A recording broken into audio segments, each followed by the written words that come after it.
All right, good evening from Washington. I'm Laura Ingraham, and this is the Ingraham Angle. No mixed martial arts, however. We have a hot show, hot topics, of course, hot guests. Hello. You're not going to want to miss a minute. The firing of the number 2 man at the FBI has the deep state squealing. We're going to ask a former top man at the Bureau if there really is an unholy alliance between the FBI and the other folks in the intel community to bring down the president. Plus, do you believe students organized millions of anti-gun marchers and hundreds of protests this Saturday? We're going to tell you who really did. And also, the IRS admits to knowing about millions of cases of taxpayer fraud by illegal immigrants. Guess how many prosecutions? It'll make your jaw drop. And we're going to tell you why it's suddenly raining apologies from the ladies of the left. But first, the lawlessness of the Democratic Party. That's the focus of tonight's angle. Over the weekend, Democrats bent over backwards. Now, not to lament the outrageous lack of truthfulness by former FBI Director Andrew McCabe, but to lament his firing. What the president did was one of the biggest, I think, character flaws that we see in him. He just lacks human decency. It was cruel the way he did this, to fire someone literally hours before they would have got their pension. President Trump announced we have 90 days to get McCabe before he retires. He put out basically a hit on him and said, do this before he qualifies for retirement. I've never seen a president of the United States go after an individual. This is awfully mean-spirited.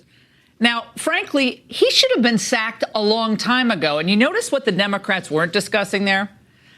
But let's face it, the government here followed a meticulous process, and they did this all by the book, which is good. The Justice Department's Inspector General forwarded its findings on the conduct of McCabe to the FBI's Office of Professional Responsibility. And it was they who determined that McCabe should be fired. It's a big decision. Now, just so you all know, this office is staffed with career personnel, not Trump loyalists. So when the government learns of wrongdoing, shouldn't it act immediately without regard of who cares when someone's retiring? If it was wrong, it was wrong. And that's what the Justice Department did here. Well, you'll notice that none of the McCabe defenders that you just heard mention the actual reasons for his dismissal, because those are very inconvenient.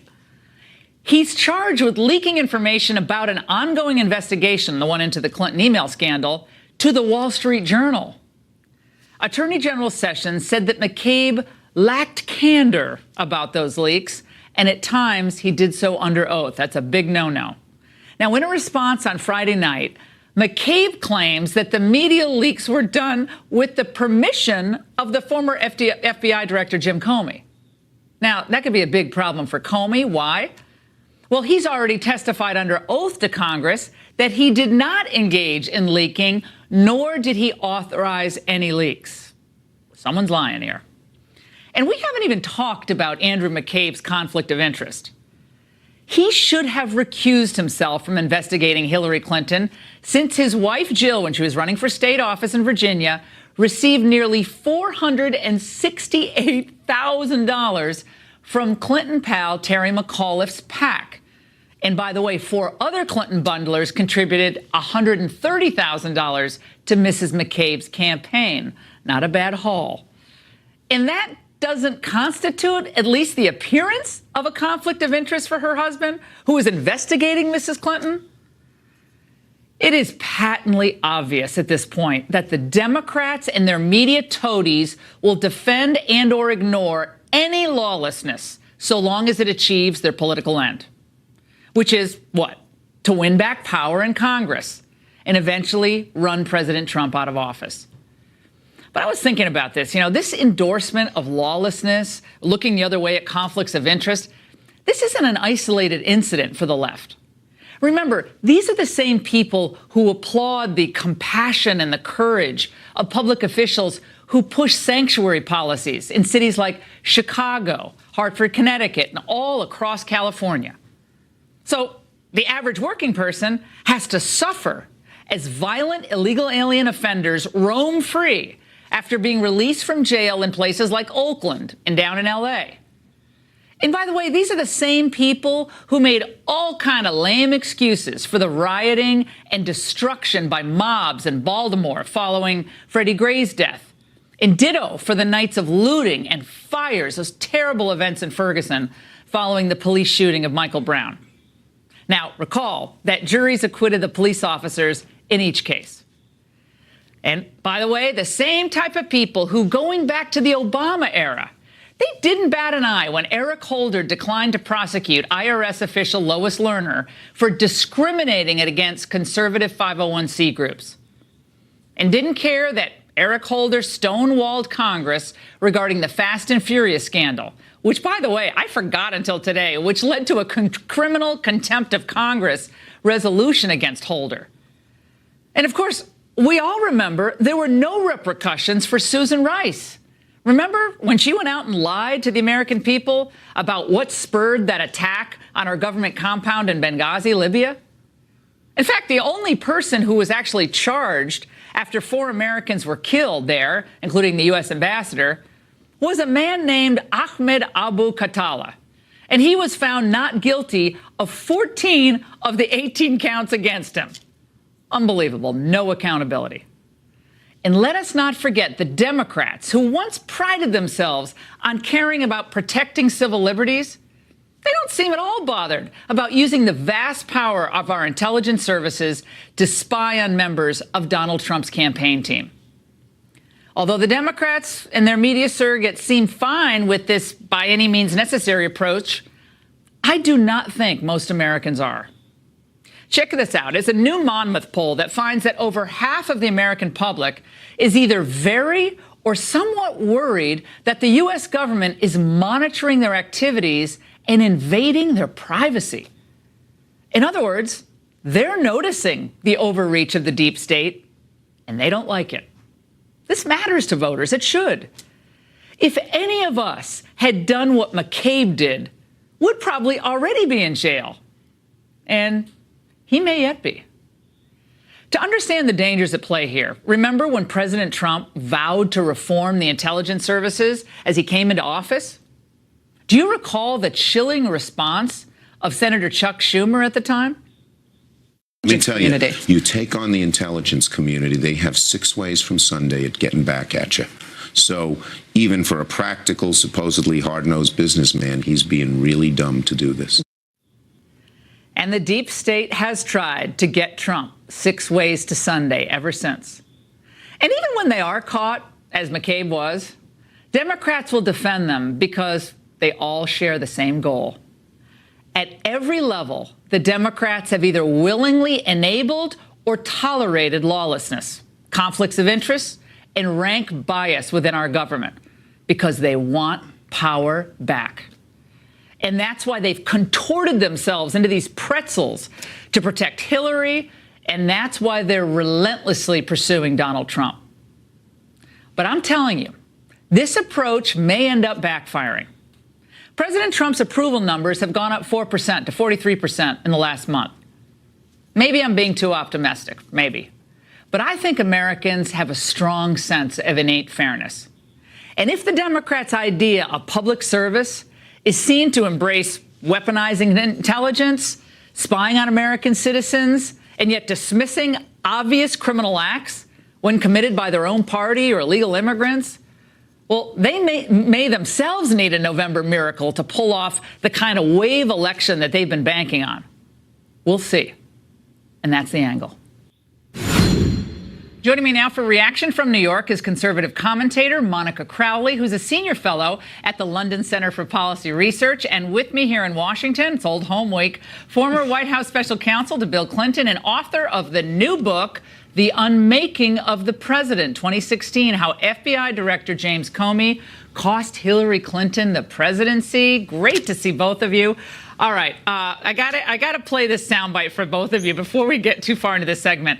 From Marco Rubio, Senator Rubio from Florida. He was asked over the weekend about the firing of McCabe. Let's watch. I don't like the way it happened. He should have been allowed to finish through the weekend. That said, look, there's an Inspector General report that's due and work that's being done. And after he had retired, if that report would have indicated wrongdoing or something that was actionable, there are things that could have been done after the fact. But, 48 hours to go before retirement, I would have certainly done it differently, given the fact there's still this report out there that hasn't come in.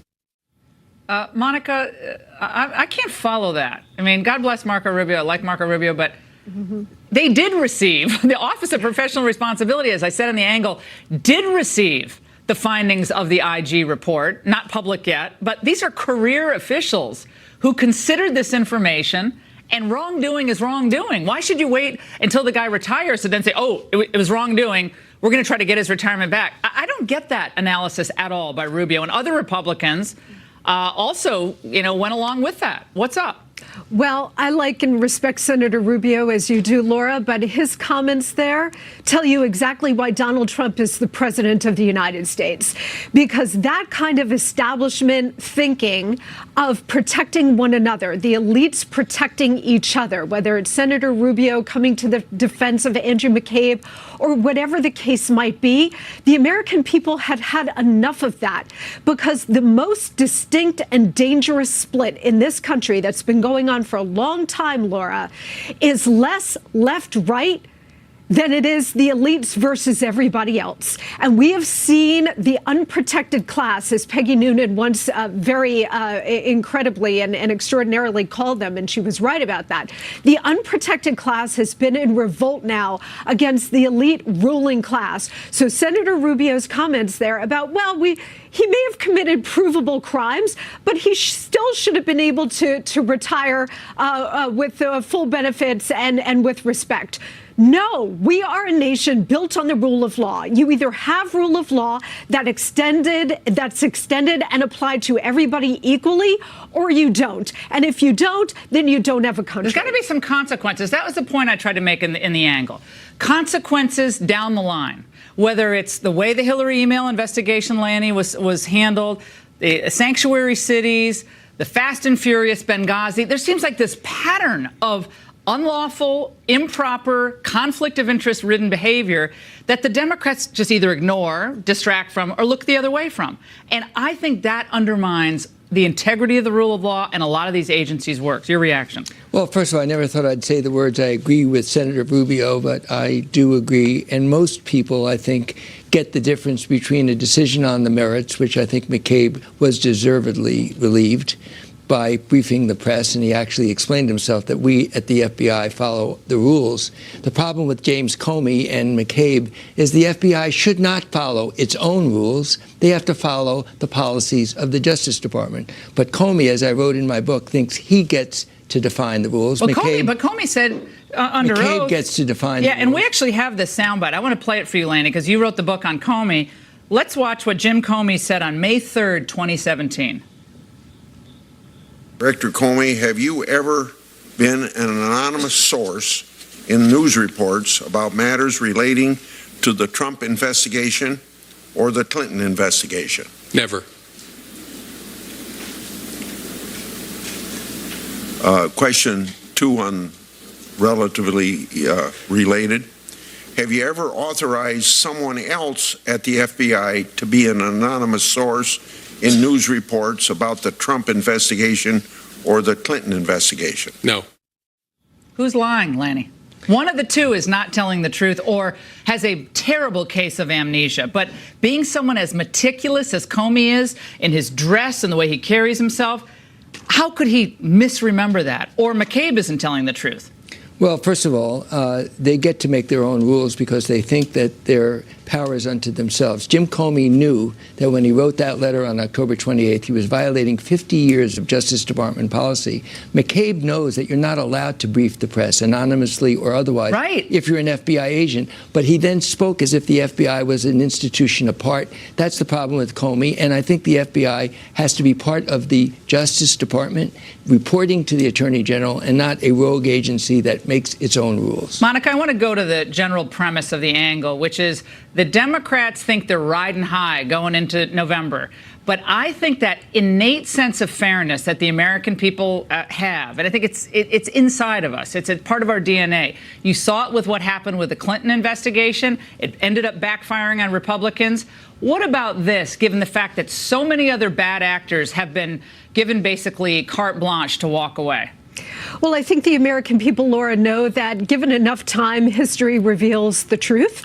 And I think we're seeing the truth unfold now. And my understanding is that this initial McCabe firing is just the tip of the iceberg. And there's a lot more to come that's even worse than what we've heard so far. It may also hold true, Laura, that Mr. Comey and Mr. McCabe may be subject to subpoenas. And then we'll see how that'll unfold. But to your broader political question about the midterms, I think that's true. I think most of the American people understand that this country was built on the equal application of the law to everyone equally, not the elites protected, not Mrs. Clinton and James Comey and Barack Obama and Susan Rice. Or anyone in the Trump administration. I mean, if people are violating the law, they should all be held accountable. I don't care if you're Republican, Independent, or Democrat, down the line. Correct. I have no problem with that. That's what they want to see. And now that we're seeing these investigations unfold, I think it could very well backfire on the Democrats. I don't know how it's going to play out in November, but this idea that this corruption has been so deep in our top law enforcement agencies that are supposed to blindly apply the law, that it was so corrupt and Lady so Justice partisan. is a blindfold. It's got the blindfold's got it. All right, we're going to continue this on radio because I got to get Lanny in on radio to talk more about his book.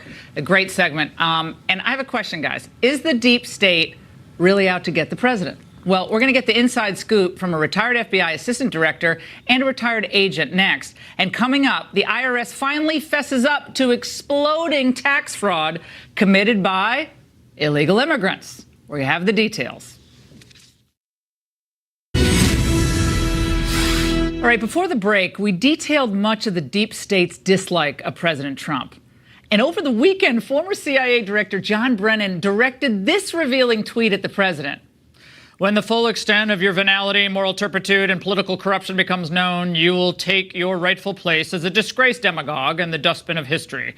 You may scapegoat Andy McCabe, but you will not destroy America. America will triumph over you. What bad writing.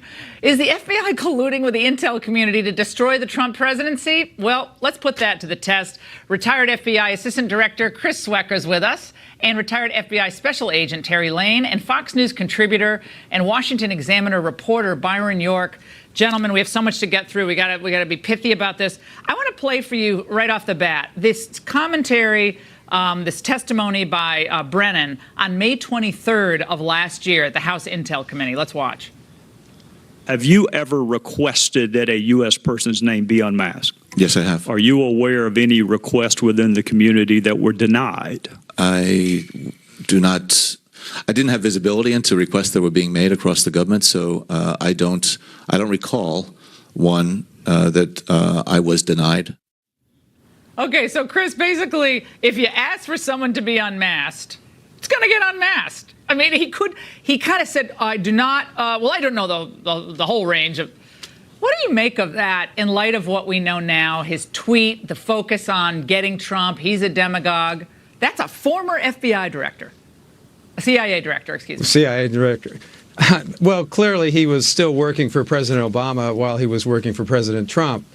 And I have never seen so much politicization at the tops of these two agencies, the FBI and the CIA. It's something that I hate to concede, I hate to admit, but under Director Comey, clearly there was an agenda to kill the Clinton email investigation and not even let the campaign finance or the foundation investigation continue or be conducted in a way that's designed to get to the truth of the matter. So you got two things going on there. I also think, however, Laura, that the special counsel needs to exist, and we need to get to the bottom of some other things as well. Byron, John Brennan, I think, showed in his tweet this weekend just how much animosity has built up, like Chuck Schumer warned, against the president. Samantha Powers also has had a response. Not a good idea to piss off John Brennan. That's lovely language coming from Samantha Powers. To say they got off on a bad foot is just an incredible understatement. Go back to the transition. Donald Trump has been elected. The intelligence chiefs are working on their report about Russian meddling. They finish it in January of 2017. They brief President Obama on it. And they also brief President Obama about the dossier and the salacious details in the dossier. So the next day, January 6th, they go up to Trump Tower. 4 of them are in there, including John Brennan and James Comey, and they talk to him about the report on Russian interference. And then, by prearrangement, 3 of them leave, leaving Comey alone with the president-elect, who tells him about the dossier. But Comey knows the dossier is paid for, does he not, at that point, by Fusion GPS? But Fusion GPS gets paid for by? We think by the Hillary Clinton campaign, and we think that he. Does he tell the president that? Not to our knowledge, but we really only know what Comey has said. But think of this from the president-elect's point of view. First face-to-face meeting with the FBI, and they tell him, by the way, we know about you and those hookers in Moscow. So that is getting off on a really nasty, bad meant to foot. rattle the president, meant to, we're on to you. We don't know. How else could he think that? Joe DeGeneva was on radio today with me, Terry, and he's coming in as a new lawyer on the Trump team. He's a longtime contributor to this show and others on Fox. And this is what he said. Let's listen. I really believe that Brennan and Clapper were the people who are most responsible for all of the violations of law that occurred during the 2016 campaign that involved not only the unmasking, but the illegal disclosures and other things. So in many ways, this tweet by Brennan was a blessing in disguise. Terry, for that, he's being called, again, a conspiracy theorist. Donald Trump's hiring a conspiracy theorist for one of his, on his legal team and so forth. Your reaction? Well, Laura, I'll tell you, like we say in Texas, Brennan is an idiot. He has no idea how the FBI operates. His agency operates completely different. Although they take an oath to the Constitution, they don't follow the Constitution as we have to. The FBI has to follow the Constitution to the letter. Whenever we prosecute somebody, whenever we investigate someone, we have to follow all the rules of evidence, all the criminal procedures. The CIA doesn't do that. So I'm not surprised that Brennan comes up with this idiotic statement that he makes because, again, his agency can operate on conjecture. His agency doesn't have to follow the truth. Their stock and trade is actually the untruths. So, I don't know that there's a deep state, but if there is, I am absolutely certain Brennan's part of that deep state. Chris, I want to go back to you because you wrote a piece for Fox News about how truth-telling by the FBI, going back to McCabe's firing here, in the general sense of lawlessness, conflicts of interest, unethical behavior, the telling of the truth is so critical for the FBI. Why? And that's a sacrosanct rule that must be followed, and if it's not, breaks down the trust. Tell us. Well, certainly fidelity, bravery, integrity is the FBI's motto. And it's integrity because they have to testify about things that they do. They have people's life, liberty, and property in their hands. They can put their thumb on the scale of an investigation and deprive someone of liberty in a second. So they have to tell the truth, and they can't nuance the truth, and they can't spin it. They have to tell all, the whole story, the way it comes out factually. So, and Andy McCabe knew that. His own OPR reported directly to him. Candace Will, the assistant director of OPR, was one of his direct reports. She basically fired her own boss because the FBI was cleaning its own house here. And Byron, I want to go back to you. Michael Bromwich, who's a lawyer for McCabe, tweeted out, "We will not be responding to each childish, defamatory, disgusting, and false tweet by the president. The whole truth will come out in due course, but the tweets confirm that he has corrupted the entire process that led to Mr. McCabe's termination, has rendered it illegitimate. What can we expect?" I think we need to look at people who know something about this case, and even Adam Schiff, the Democrat on the House Intel Committee who never misses an opportunity to criticize President Trump, has said, well, perhaps this firing was proper, and then he criticized the way in which it was done. But people who know about this are being careful not to denounce this as an illegitimate sort of act. And we do know that the nonpartisan parts of the FBI, Office of Professional Responsibility, and the Inspector General were behind this. Last thing, McCabe had a media tour ready before this. He had done several interviews with media people, and the one thing he did not talk about was the details of what led to his firing. Interesting. And we'll keep following this all show long. We're out of time, unfortunately. We'll have you back. This is going to be going on all week, next week as well. And it might not shock you guys to learn that the IRS has known about, 1.3 million cases of taxpayer fraud by illegal immigrants. What they don't know will probably shock you. And that's next. Okay, this is a pair now of mind-boggling revelations from the IRS Inspector General. Now, the IRS documented more than 1.3 million cases of ID theft from 2011 to 2016 by illegals who received individual taxpayer identification numbers even though they weren't eligible. And then in 2017, the IRS also discovered 1.2 million cases of illegal aliens filing tax returns with Social Security numbers that were either fake or belonged to someone else. Isn't that nice? And when asked by CNS News how many of those thieves had been referred for criminal prosecution, the IRS replied that it did not know. It didn't know? What? Let's discuss how this could happen with a former IRS investigator, Joseph Bannister. All right, Joe, it's great to see you. Okay, when I first read this today, and I guess this came out like on Friday, and we didn't get to it because of all the McCabe stuff, I was like, if you or I cross the IRS, we're toast. Let's face it. We're going to be audited for the next, the last 10 years.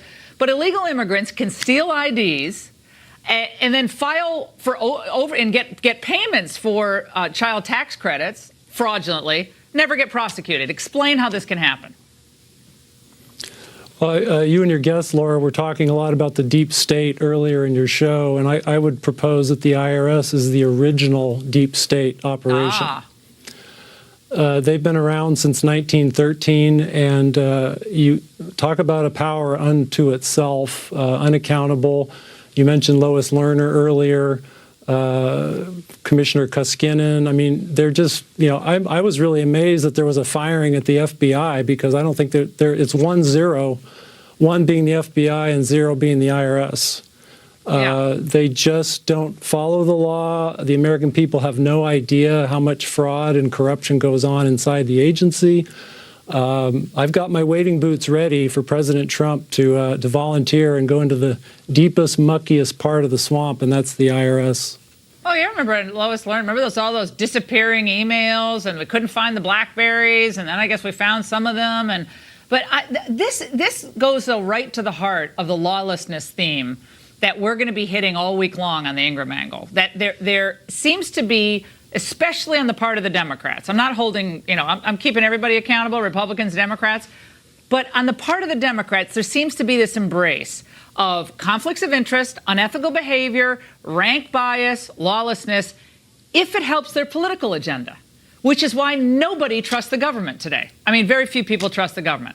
And this case of illegal aliens filing tax returns with fake numbers, getting refunds with fake information, robbing the U.S. government of tax dollars is mind-boggling.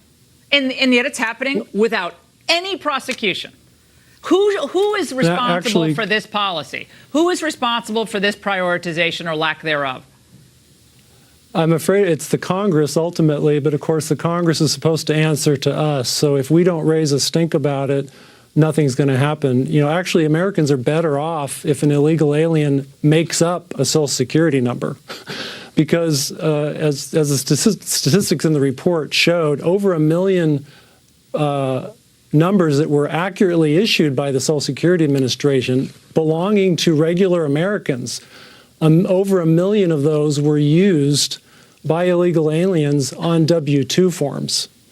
And the only way that the IRS found out about this is by TIGTA, the Treasury Inspector General, looking into what goes on here, and they see a W-2 with a Social Security number on it, and a tax return with an I-10 on it, and they say, wait a second, somebody with an I-10 isn't supposed to have a Social Security number. Yeah, but what the bottom line, we got to keep it really simple for the American people. The bottom line is there's document fraud, there is mail fraud, there's probably wire fraud. This is all fraudulent. And the IRS looks the other way, and I think a lot of it is politics. I know they have bigger fish to fry, maybe, but when you add it up, 2.5 million people, that's crazy. And zero prosecutions. It's nuts. Totally crazy. Anyway, we're out of time, but thank you for your expertise on this. And I know we could do an hour just on the IRS. Maybe we will, actually. But thank you for that. And by the way, American students may be mired in mediocre test scores, but boy, can they organize national marches at the drop of a hat? Or can they? The truth about those student-led marches next.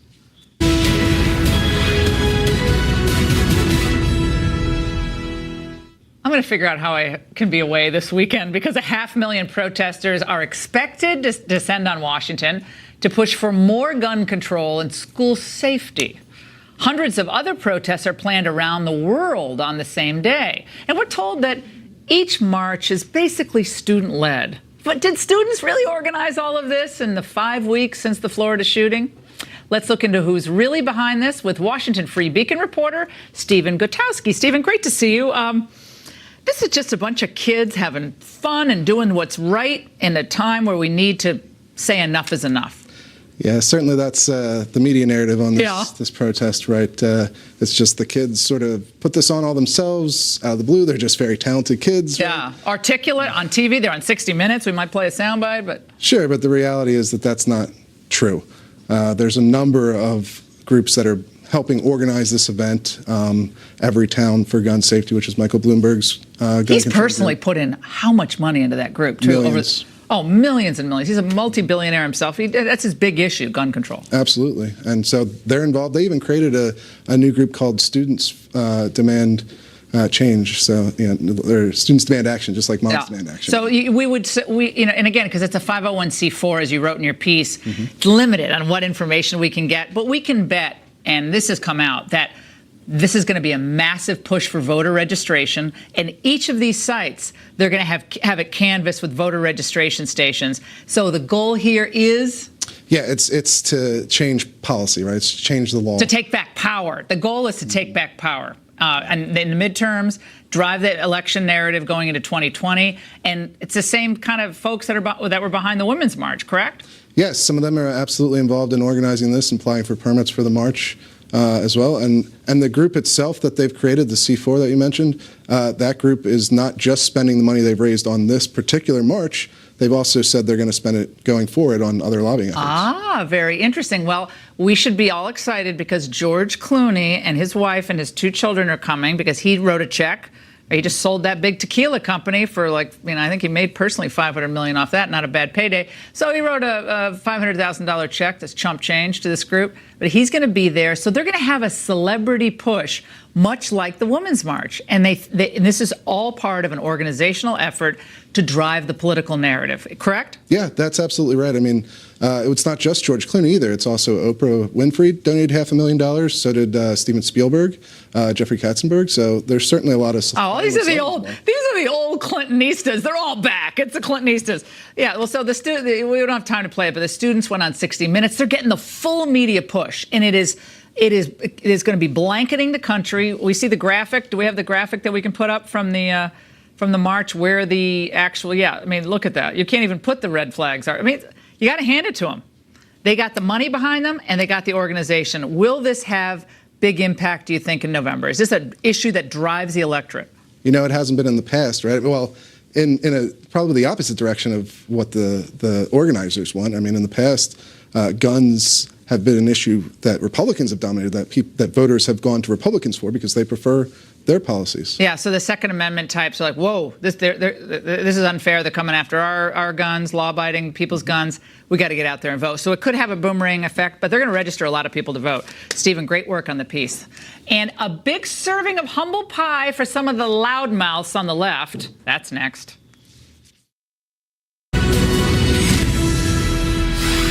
Oh, for fun, let's call it the Diva Apology Tour.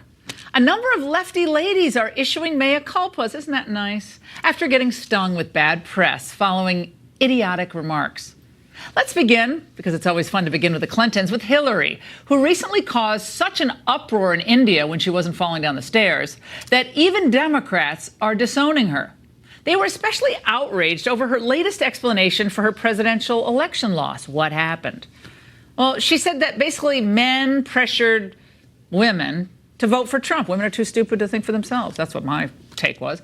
But instead of apologizing, she wrote on Facebook, quote, "I understand how some of what I said upset people and can be misinterpreted." Well, noticed in customary Clintonian fashion, she didn't really apologize for what she said. She apologized to those of you too stupid to understand what she meant. Hillary then made matters worse by justifying her claim, writing, "It's not that crazy when you think about our ongoing struggle to reach gender balance, even within the same household. I did not realize how hard it would hit many who heard it." Well, and this tone-deaf woman is still trying to figure out what happened? Please. At least MSNBC host Stephanie Ruhle issued an apology, an actual apology, after mocking the faith of Larry Kudlow, the president's new pick to lead his National Economic Council. He ended by saying, "However things work out, it will be God's will." That's an interesting way to talk about being the National Economic Advisor to the president. God's will? Well, as Larry Kudlow says, it's God's will. Wait, do I have something to toast? Yes, St. Joseph's feast day. Well, Kudlow took exception, and he tweeted on Friday, sneering at faith and God. Why still on air? She apparently believes people in business and economics should not have a faith. Well, Ruhle reversed course the next day, tweeting, "I apologize if my comments came off as dismissive of his faith. I would never question another person's belief in God." Well, Kudlow didn't even point out the inappropriate word choice. We all make grammatical mistakes. But graciously, he accepted Ruhle's apology. And then there's joyless Behar. Something possessed her to make these comments in February about Vice President Pence. It's one thing to talk to Jesus. It's another thing when Jesus talks to you. Exactly. Okay. That's called mental illness, if I'm not correct. But I'm hearing voices. Hearing voices. Well, we told you 2 weeks ago that Behar had called Pence to apologize privately. He urged her, though, to apologize to the tens of millions of Americans who were equally offended. And on Tuesday, she finally did. Well, I think Vice President Pence is right. I was raised to respect everyone's religious faith, and I fell short of that. I sincerely apologize for what I said. Well, good for her. I'm glad she did. But kind of these apologies seem to be driven by complaints sometimes rather than conscience. But however grudging, they serve an important purpose. And each puts the intolerant left on notice to think twice before they utter in public what they probably say about conservatives behind closed doors. The silent majority, silent no more, so be careful. Now, we'll be right back. The last bite is next.